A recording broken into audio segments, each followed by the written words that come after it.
Did this dietitian lose her credibility? Is she reliable anymore? Hi, I'm Maria Paula Bermeo, clinical psychologist, and on this channel we talk about various topics and we analyze them from a psychological point of view. So if you're interested, please keep on watching. Before starting this video, I want to remind you that I give in-person and online therapy. So if you need a consultation, please feel free to reach me out on my social media, and my phone number, my email. All of them will be listed down below on the description box as well. Don't forget to like this video, subscribe to the channel. It will help me out a lot. And if there's a specific topic that you would like me to talk about, leave it in the comments down below or feel free to DM me on my Instagram. I'm always open to suggestions and I love interacting with you all. I have a lot of topics on my list that I want to talk about that you guys have asked me to make a video on, and I'm actually working on plenty of them, such as healthy masculinity, an analysis on Nari Smith's appearance on Jay Shetty's podcast, and more. But I'm a one-woman show, the internet runs fast, I also have my office, and I cannot do everything at once, so please bear with me. With that said, I really wanted to talk about Abbey Sharp as soon as possible, as it is crucial to highlight the importance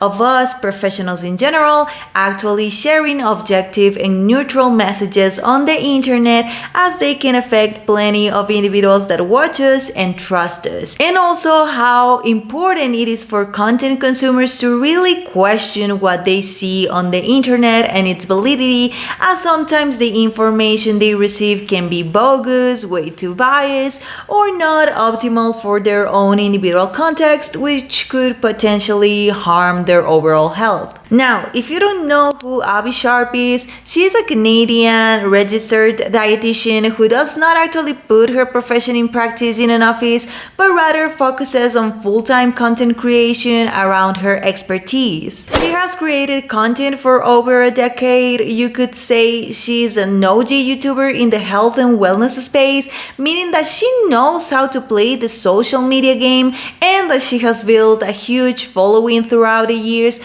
from people that have relied on her for the sake of improving their eating habits and their relationship with food. Personally speaking, I'm familiar with Abby's content. I've watched it plenty of times, and I gotta give her credit, as she indeed was a revolutionary anti-diet dietitian who came out to speak about balance and moderation at a time in which fad diets, as the raw vegan, fruitarian, extreme keto diets, etc., were at their peak, and young kids, teenagers, started to have an easy access to this toxic information, which triggered EDs as anorexia, orthorexia, bulimia in many of those young, impressionable children. It was refreshing to see someone with credentials debunking these self-proclaimed experts, encouraging viewers to seek for personalized guidance, teaching them how to build balanced meals, and that weight is not the only indicator of health. However, too much of a thing can also result toxic, as this kind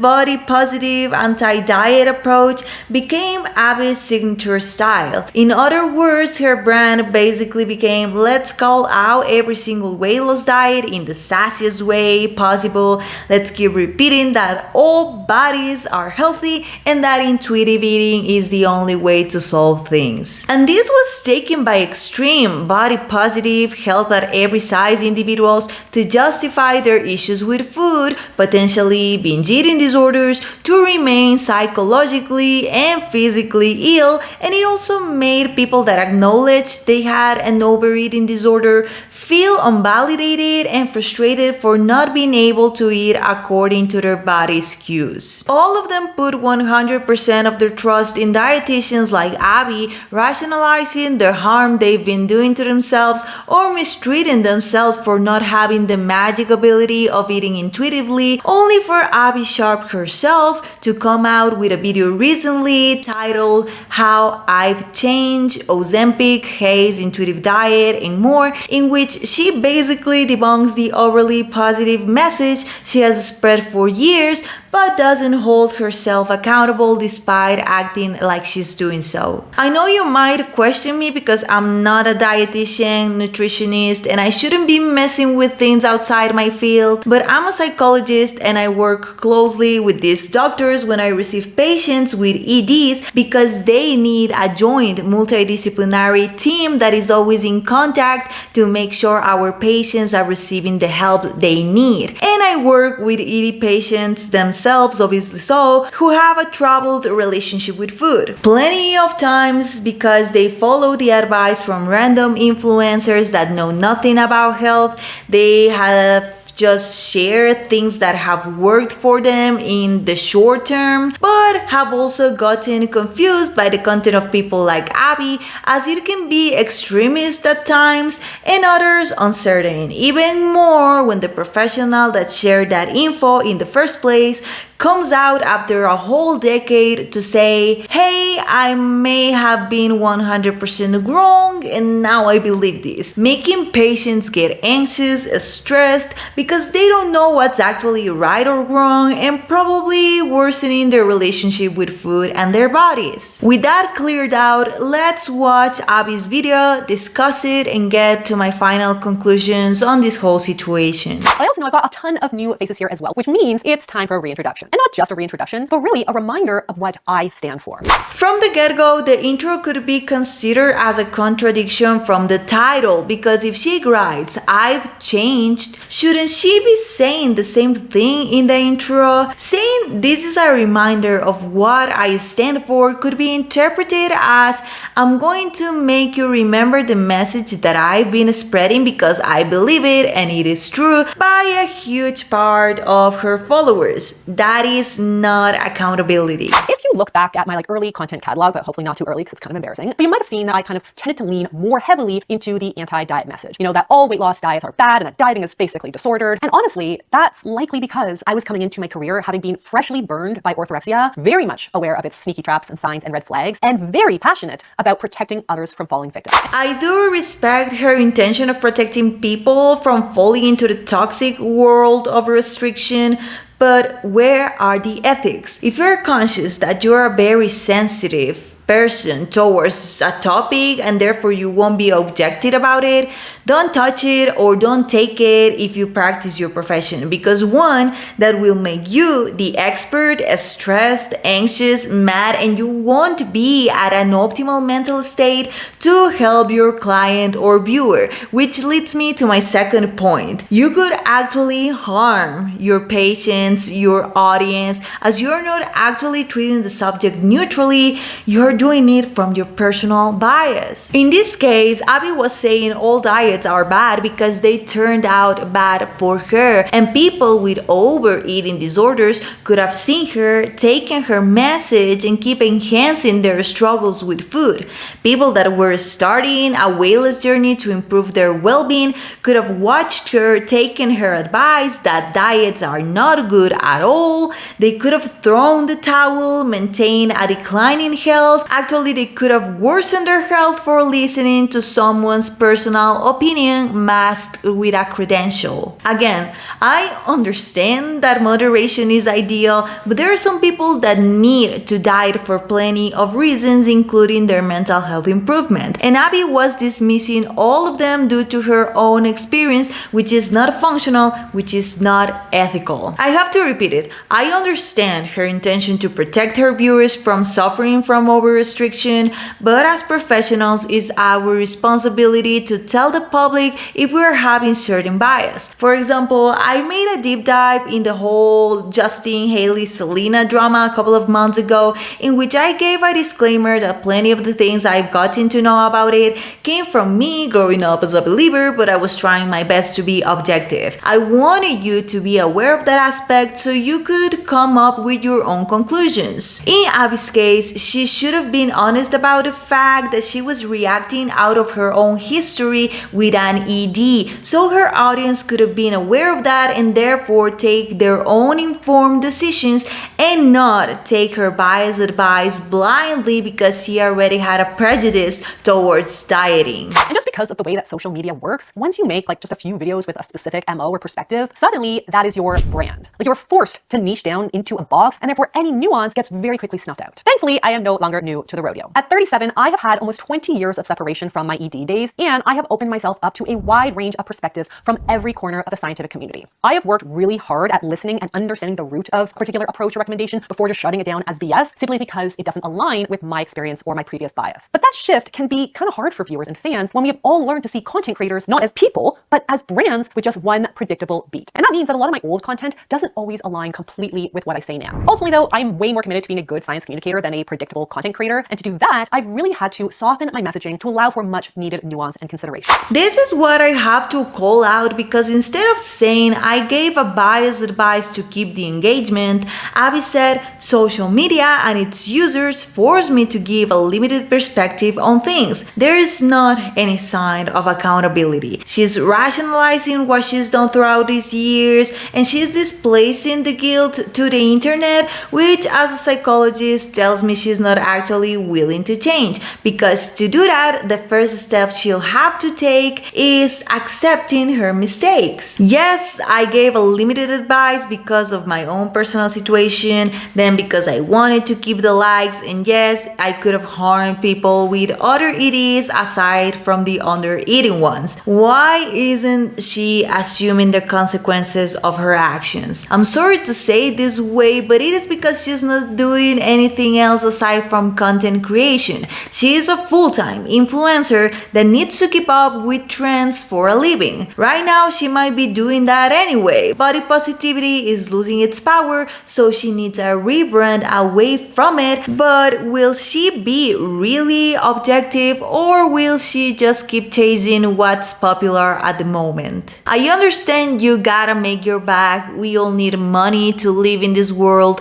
But if your social media brand is protecting people from harming themselves through their eating habits, remain true to it. Call out nutrition myths and lies, but from every spectrum, so your audience is able to look at both sides and stand on a middle, balanced ground, especially when you are aware that they have put all of their trust in you. That involves a huge responsibility to be even more ethical than your colleagues that are more low-key and their public is not more than their clients. Abby herself signed up for this. No one forced her to. Therefore, it has always been her, the one that decides what to put out for the public to consume, the one that is aware of how it could affect her followers, as she's supposed to be the expert, and she decided to somewhat lie to them just for the sake of remaining relevant, and now she's blaming netizens instead of assuming the consequences of her own actions as a professional. As an adult that voluntarily decided to put her biases out on the internet, a place in which no matter what, everyone will have an opinion, and it was her obligation to spread actual facts, knowing they won't satisfy everyone, but at least she would have been honest. Honestly, if Ozempic came onto the scene like 10 years ago, I probably would have fully written it off. Like I can already see like 2012 Abby zeroing in on all those health risks without really weighing those against its efficacy. But what I understand today is just how important it is to approach these topics from a macro view with greater curiosity and empathy. Now, with weight loss drugs specifically, I have learned that despite the risks and side effects, these drugs have been revolutionary in reshaping people's lives. Weight gain and weight loss are incredibly complex processes shaped by so much more than just food or willpower. So for example, genes or genetics can actually impact dopamine reward pathways and how intensely we react to food, which when combined with a hyperpalatable food environment plus socioeconomic factors, it can make sustainable weight loss feel virtually impossible. So GLP-1s work not just by stabilizing blood sugars, which does have an effect on weight management, but also by quieting the food noise that makes weight loss or even weight maintenance so damn hard. So from my perspective, I do see how drugs like these can actually give folks the mental space to fill with other acts of self-care and health promoting activities because they are no longer hardwired to just think about food. That has got to be so freeing. Now, obviously with all that said, just because I see value in GLP-1s for a certain demographic doesn't mean I think that they are for everyone to be using. There are very brutal side effects and risks, they absolutely can be misused. And when weight loss can be commodified, it does further stigmatize those who don't hop on board. Look, I myself did a video on the dangers of Ozempic mental health wise 1 year ago, I believe. And of course, I said that I was just doing so you could take an informed decision before submitting yourself to a GLP-1 treatment, as it could be beneficial for some, but for others, it could turn out complicated. So what Abby said is true. Any GLP-1 has its pros and cons, and they should not be taken as a trendy, fast solution, but rather as a medical regime that needs to be taken seriously. With that said, I'm really curious about what made Abby change her mind, because she would shame Ozempic as a whole like last year, which was called out by individuals that were using it adequately and were enjoying the benefits of this medicine, because she was invalidating their experience when she, as a medical expert, should have acknowledged both sides with ethics, but instead she decided to keep playing the body positive, anti-thickness, anti-diet, dietitian to please one blinded niche, instead of again being ethical and objective, enhancing the stigma against people that want to lose weight or remain in the lower weight spectrum that for them is actually healthy. She became part of the problem of morbidly obese people claiming to be from the body positive movement, remaining physically and mentally ill, of them hating anyone in their community that decided to change so they could live for longer and move freely, of plenty of them being afraid of saying I want to drop some kilos because I'm feeling miserable, of many being scared of even trying to lose weight to feel better, whether if they used Ozempic or not. But body positive people took her credentials to run with the lie that thing is inherently bad, triggering so much hate that it was unnecessary to begin with. So I have always been supportive of a well thought out supplement regimen. I actually can't even remember a time in my adult life where I haven't taken some kind of supplements. Now, of course, as a dietitian, I am all for a foods first approach wherever possible. But I've also been very consistent in my messaging of trying to make nutrition less stressful, not more. And I don't want people to have to obsess over every meal being nutritionally perfect when there are so many other things that we should be thinking about in life. So to me, supplements can be a really great way to help you meet your nutrition needs effortlessly and conveniently, so you don't have to stress about every bite of food. And in specific circumstances like nutrient deficiencies, they are definitely indicated. Not all supplements are created equal. It is true that I have reviewed a lot of influencer and celebrity created supplements over the years. And in many cases, I've called them out. But my main pushback has never been all supplements are bad. It's because the lack of industry regulation paves the way for crazy misleading claims and ingredients that A, aren't backed by research, B, are provided in window dressing doses that are really too small for them to do anything, and C, are not third-party tested for safety and purity. And that's why all new theory products will always be third-party tested with results posted publicly. I can comprehend her calling suspicious, not regulated supplements, but again, just as Ozempic, she was dismissing those that were actually benefited by using them, and ironically, she was bashing supplements while she has been using them herself, which, whether if she wants it or not, reduces her credibility as a professional, and not because she was unmasking useless products, which is actually awesome, but because she wasn't being transparent with the fact that not all supplements are bad, that some are amazing, until she launched her own supplement brand New Theory. So she hasn't been evidence-based, but rather convenience-based. That's going against her own principles. Let's say I've stated that meditation is useless for everyone's mental health, which, by the way, it is not. Let's say I've trashed it, I've said it's pseudoscience, not evidence-based, and we should avoid it at all costs, but one day I suddenly change my mind, I start being softer towards meditation without explanation, and then I promote my book about meditation techniques. Would you trust me? Probably not, because you might feel that I was being fake this whole time, that I just wanted the clicks and engagement by spreading biased information that only a certain group of people has been willing to hear. That is happening with Abby right now. Her followers are feeling betrayed because they are perceiving that Abby was not being objective, that she was just trying to build a loyal fan base, so much so that she could profit out from anything she puts out, meaning that she was not a certified dietitian online, but rather another influencer talking about random nutrition, misleading her followers when they were taking decisions about their own health. Basically, for her fans, it is like a mirror in which they reflected that just got broken, leaving them without any idea of what's good or not to do, many of them being really young and impressionable. And the most problematic part is that Abby is blaming them for encouraging her to put that content out instead of accepting that she herself decided to post it to keep her audience happy and devoted to her content. We're going to be talking about health at every size, aka haze.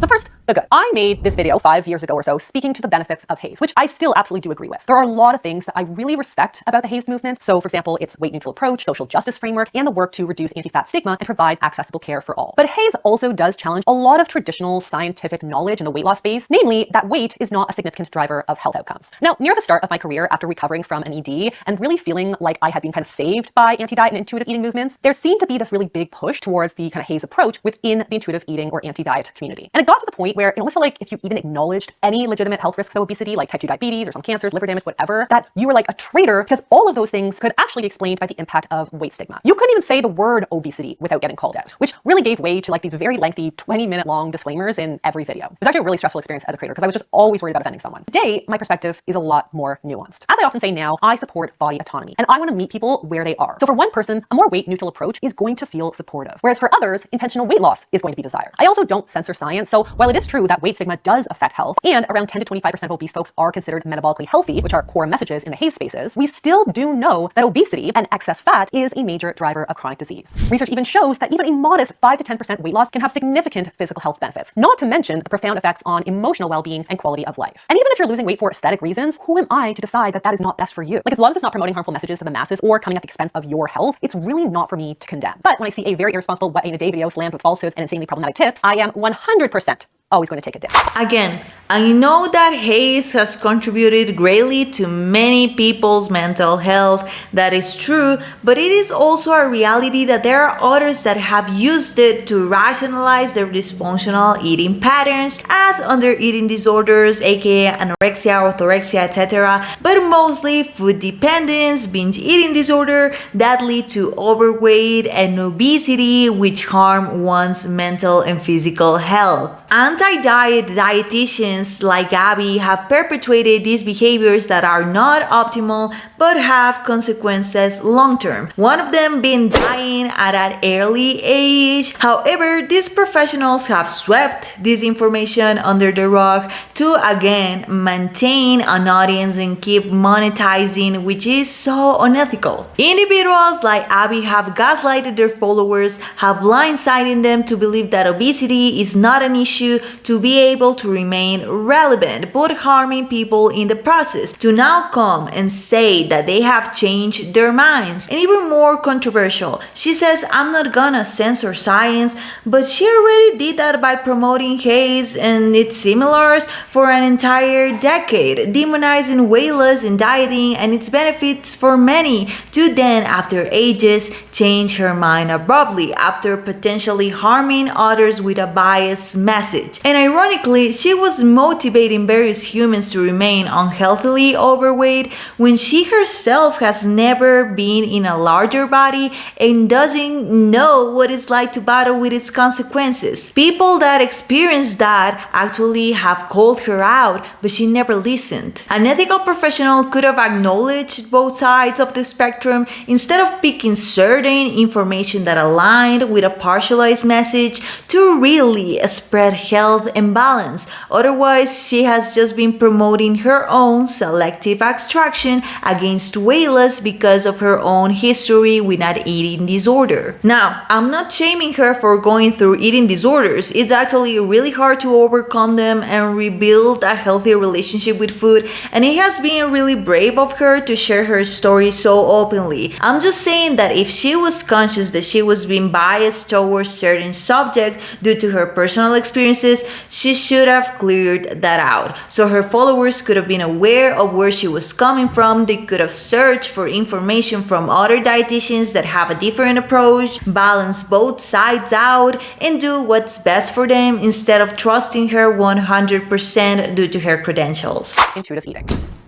I have made a lot of intuitive eating content because it's really an evidence-based framework that has been truly life-changing for me and also so many others. But in my early days, again, when I was probably a lot more caught up in kind of the more strict anti-diet haze community, I think I likely presented intuitive eating as something that everyone should be able to do because it's an innate skill. And that was probably unfair. So like when people would say to me, well, that doesn't work for me, I would default to the commonly cited explanation that it's because you're still stuck in diet mentality. So if you want to learn to eat intuitively, you have to stop wanting to lose weight. So this of course means that while intuitive eating is often idealized, it's by nature very exclusionary. Like it may be innate in a vacuum, but out in the real world, it actually requires specific physical, psychological, and environmental conditions that just aren't accessible to everyone. Not only does it alienate folks who do desire weight loss, but it may also just not be appropriate or possible for folks who are neurodivergent, managing an active eating disorder, have trauma history, are food insecure, or are taking medications or have health conditions that mess with normal appetite signaling. I think I've already said enough about Abby dismissing other demographics that are not body positive, haze, whatever. But sure, intuitive eating is the ideal thing for many that have a relatively average life in which they don't have a history of psychological pathologies,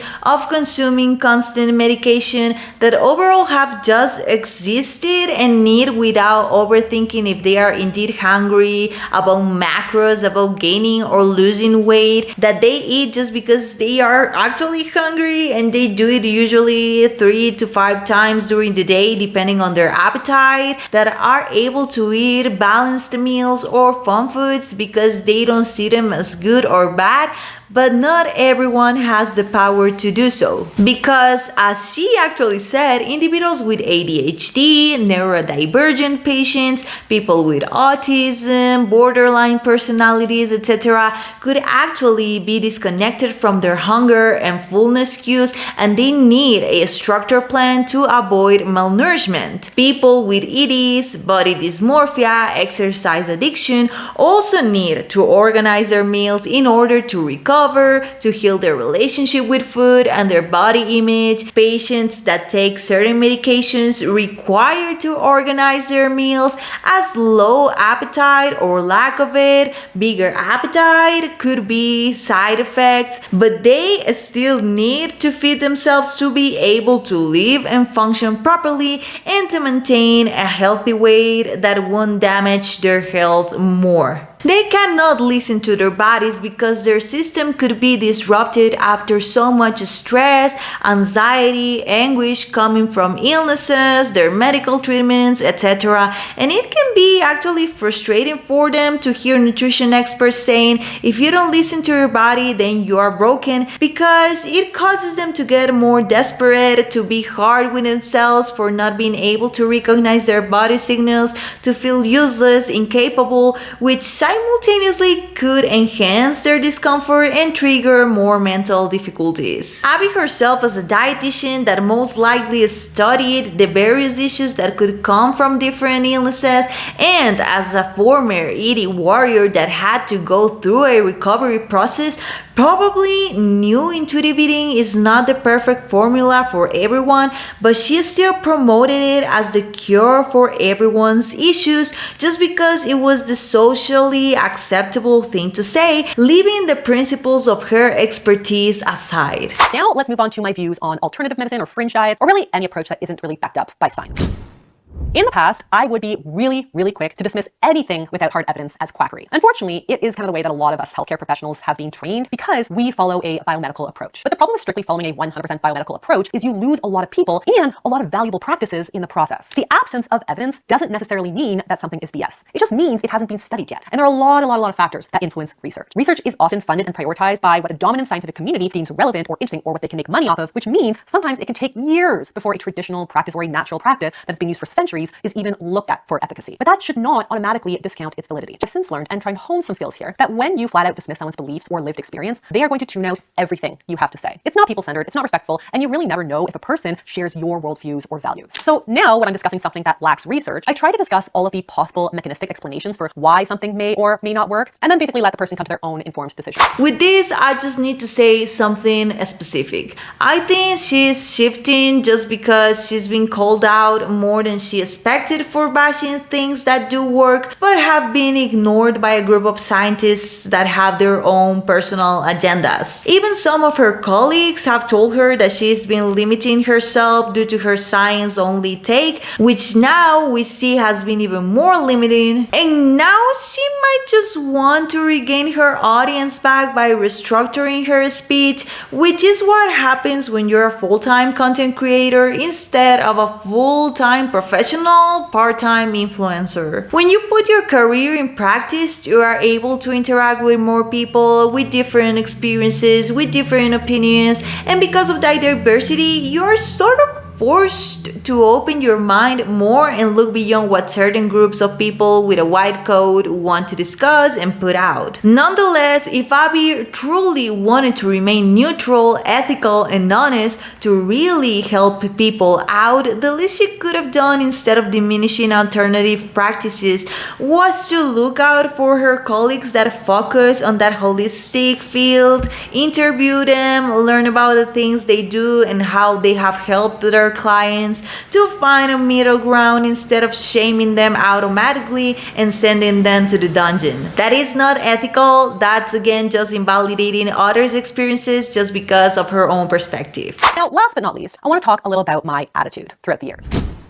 So one of the first videos that kind of put me on the map was a review of Freely the Banana Girl. It was actually my first introduction to like the what I eat in a day format that everyone kind of knows and loves. Before that, I was mainly doing recipe videos and like nutrition hacks. But I had so many people messaging me about her videos, and these were really young, like 13-year-old girls telling me that they had been trying to eat her incredibly restrictive raw vegan diet because she's beautiful and she's thin and she credits her diet to that, but they had become so physically and psychologically sick from all of her suggestions and tips. So when I watched it as a fresh orthorexia recovery, I was truly enraged. And people ate it up. Now, when I watched that video back, frankly, I'm a little bit embarrassed because I was a total and I own that. And unfortunately, as I alluded to earlier, the internet loves when people take a hard stand. So like snarky no BS Abbey got big views. It's the same reason why this reaction to Gwyneth Paltrow's diet was my most viewed video in 2023. I get emotional and angry, and like people will click on it because they feel the same way. It wasn't that I've been intentionally snarky or acting out emotions I didn't feel, but obviously this did encourage me to kind of play up this persona for a very long time. But here's the truth. Anyone who knows me in real life can agree that I am a true empath. I am overly sensitive and I try really, really hard not to rock the boat. All of these people perpetuating diet culture are victims of the cycle themselves. And that means they deserve to be treated with empathy and respect. It doesn't mean that they shouldn't be held accountable and corrected, because they absolutely should, especially because there's so many young people who are taking their advice. But my intention is never to shame them on a personal level. And as I've grown and found my voice, I've really tried to express that in my content. Science and sass will always be my thing, but I never want my sassiness to mislabel me as a mean girl. And I think you'll continue to see that supportiveness in my content to come. Yes, I've been a dietitian for over a decade, but really like with any professional, those have been very valuable years of maturing, growth, and confidence as I've found my footing and truly honed in on my message. And with that growth has also come with a deeper sense of responsibility to share information, acknowledge nuance, and to show up with empathy. So she confesses she's been playing a character and not being a real ethical professional, but once again she's not taking accountability, but rather saying, you guys forced me to be that way because you ate it up. And I can comprehend that being on social media, receiving critics all the time, might take a toll on anyone's mental health, and it could draw on many to do whatever it takes to fit into the algorithm. But if that makes you leave your ethics aside and it could harm people in the way, don't put that information out there unless you address those issues and heal from them first. She also says she's an overly sensitive individual, but that could be taken as if she created videos out of impulse for getting personally triggered, not because she really wants to educate her viewers objectively, but because she herself has gotten angry by something and wants to cope with it by making content around it. That is not professional, actually. I know that the algorithm will put out those topics that are trending at the moment, which could force Abbey to comment on them as soon as possible, leading her to talk from her personal views and not as a dietitian. But again, ethics. If she, as a professional with a huge platform and huge responsibility, knows she's not going to be objective with certain topics because she's personally mad at them, because she's an empath that takes everything personally and could act in a certain way that could be perceived as mean or rude, leave it for another day. Have a plan B of what to post instead of harming yourself by magnifying your anger and harming your audience with a biased opinion. Overall, I wanted to talk about Abby and the shift she's having right now because first, as a psychologist, I have clients that come to the office with a goal of fixing their relationship with food, who plenty of times follow influencers like Abby, who on the outside seem reliable and objective due to her credentials. They put their trust on them, expecting to distance themselves from all of the toxicity of extremist collectives on the internet, but often they find themselves feeling extremely frustrated because the advice they see online doesn't fit with their situation, but rather totally excludes them, and it confuses them at the same time. For example, not all of them are able to eat intuitively as Miss Sharp encourages them to do, even when it is the ideal, because on one hand their fear towards food makes their appetite non-existent basically, or on the other hand their body tells them to eat everything at once because they are suffering from BEDs, but they are told that if they cannot do it, then they are stuck in diet mentality, which for the follower could be demotivating. And this can disrupt the recovery process because the individual can be hard on themselves for not having signals telling them they are full or hungry, and on top of that, they get severely anxious and stressed when the team working with them directly wants to build a personalized meal plan, add supplements or holistic methods to their day, as the patient might think it is a bad and pro-diet culture thing thanks to these anti-diet influencers, when in reality it is a way to retrain their whole system, regulate their fullness and satiety hormones, to balance micronutrients, taste buds, digestion, to gradually reintroduce foods without triggering the patient physically or emotionally. But if they blindly believed in Abby, they were getting stuck in their healing journey, maintaining their EDs alive. On the same topic, Abby has had a pro-body positivity, health at every size approach for years, and as I said before, unhealthy people from these communities took Abby's credentials, ran with the information she was spreading to the world to maintain their dysfunctional relationship with food alive and having plenty of issues in the long run, physiologically and psychologically, as well as obesity can reduce someone's self-esteem, gets the brain swollen due to the excess fat, which slows down the cognitive function, can generate depression, anxiety, constant mood swings, suicidal thoughts, etc., caused by a reduced mobility, digestive issues, dermatological illnesses, diabetes, sleeping difficulties, and more, which often come as a result of obesity. Many of them ignore these side effects because dietitians like Abby have censored science, have told them they are completely fine, and they have gotten severely ill due to someone's take that has blindsided them. All for them to come out now and say, hey, I may have a body neutral opinion now, and many of the things I preached, well, I did it because you all wanted to hear that and not objective facts. Abby probably didn't take those potential downsides into account when sharing information based on her personal biases and experiences, which is so unethical, especially in the health area, because that has a direct effect on humans' integrity and well-being. Now, I know we are humans and we are allowed to change for the better. I help people to do it as a mental health provider, which makes me somehow validate Abby's intention to address certain thoughts and ideas that for her are different now than before. But let me explain why I said somehow. Abby is not actually holding herself accountable accountable, which makes me doubt if she's really changing and makes me question her credibility. As I already mentioned, she made it sound as if everything she put out was because the internet made her do it. She's kind of playing the victim, displacing the guilt onto her followers instead of saying, yes, I said what you wanted to hear because I wanted to keep my audience and grow numbers because I'm an influencer and I need the engagement for a living. She's not accepting her mistakes, and without that, there is not an actual basis for real change. And ironically, I confirmed that while watching the same exact video because she's still promoting her old content in which she wasn't being fully science-based but rather experience-based. Are you sure you are reintroducing yourself, and are you sure that you are shifting? Because if that's the case, then don't promote your old content, the one that you don't stand by anymore, as if it was trustworthy. I know deleting it is not an option because she might be getting some money from it till this day, but at least she should pin a comment clarifying that she has changed her point of view on certain topics, and maybe she could put a link to a video updating a topic in a more ethical form instead of keep pushing it to her audience. Even less after she said she doesn't have conviction on those things she said anymore. That's contradictory. That's a complete psychological dichotomy that will make her followers question her even more. Abby, if you really want your audience to keep trusting you, if you really want new people to rely on you, practice your ethics. Be truly objective and neutral. Do a new version of a video you did before to correct yourself if you need to,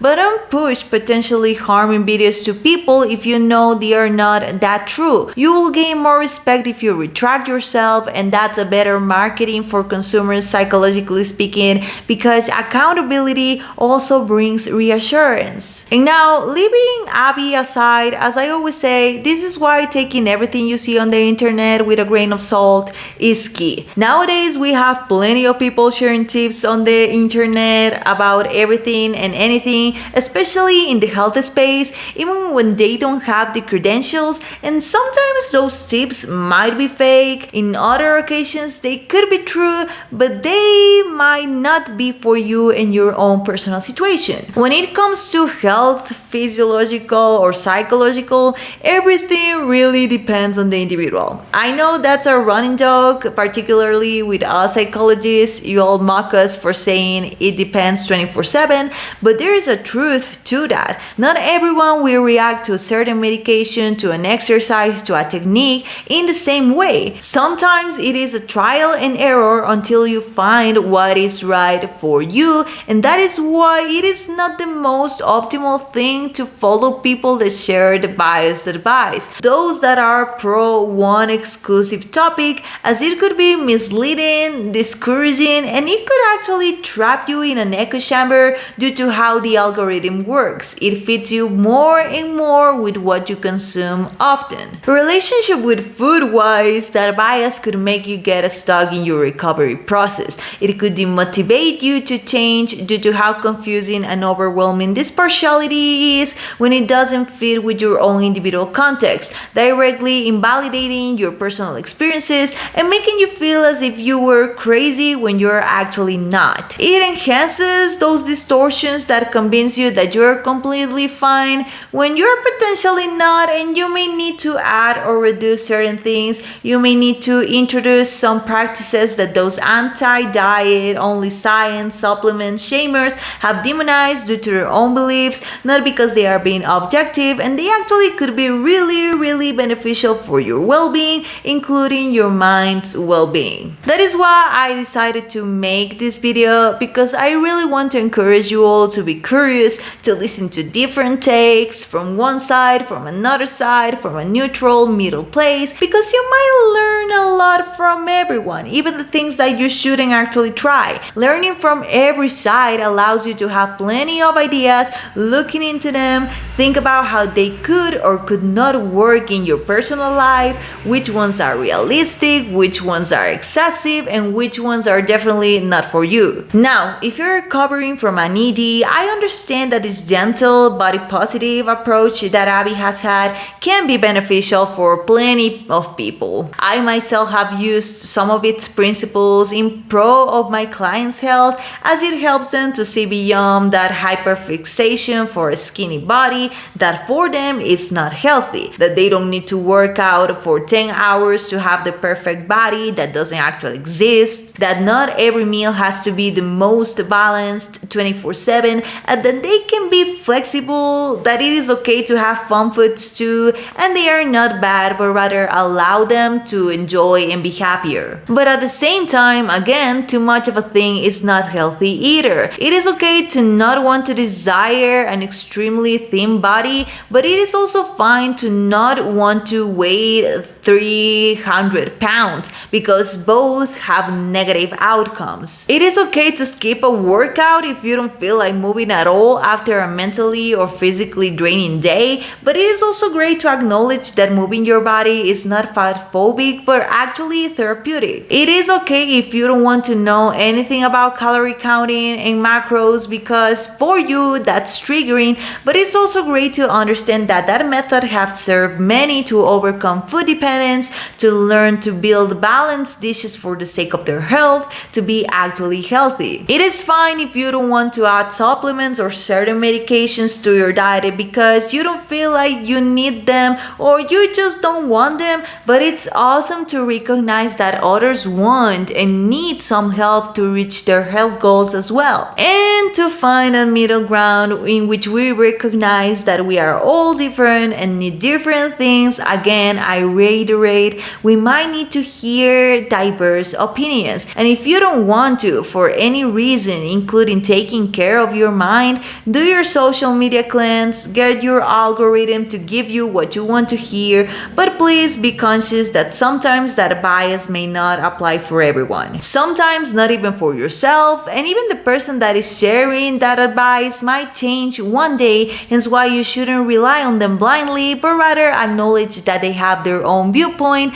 that in the case of full-time influencers as Abbey Sharp, serves them to get us to a certain niche and build a loyal audience, which means they are not necessarily 100% reliable nor 100% fake. They just have their own style, their own goals, and their own public. Therefore, it is better to take them as human beings that share information for you to search further, to come to your own conclusions in order to take care of yourself and maybe even become wiser. Is there something you learned from this video or something that you would like to add to the conversation? Leave it in the comments down below. Also, don't forget to like and share with someone that may find this useful, and don't forget to subscribe to the channel so that you never miss out from more interesting psychology content. Thanks for watching.